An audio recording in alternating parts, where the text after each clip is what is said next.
नमस्कार, मी मनीषाज रेसिपीमध्ये आज आपण पाहणार आहोत कच्च्या करवंदाचे चटपटीत लोणचे।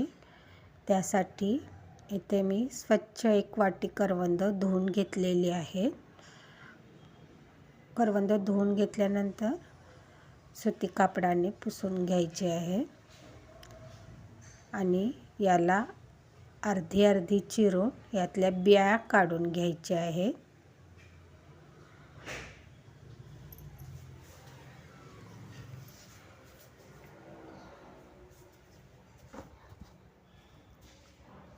अशा प्रकारे सर्व करवंदांच्या मी बिया काढून घेतलेल्या आहेत।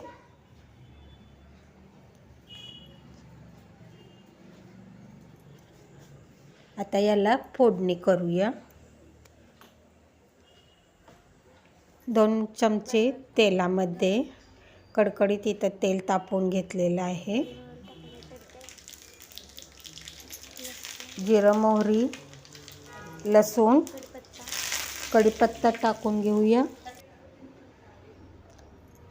पाव चमचा हिंग, पाव चमचा हळद,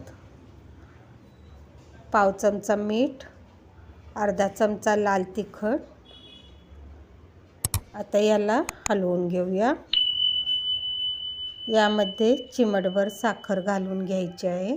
जवळपास अर्धा चमचा मी साखर घातलेली आहे आणि ही फोडणी थंड करून या करवंदांवर ओतायची आहे। याला आता मिक्स करून घेऊया। अशा छान रेसिपींसाठी मनीषाज रेसिपी चॅनलला लाईक करा, शेअर करा, सबस्क्राईब करा। शेजारील बेल आयकॉन प्रेस करून ऑल ऑप्शन सेट करा। पहा, चटपटीत कच्च्या करवंदाचं लोणचं तयार।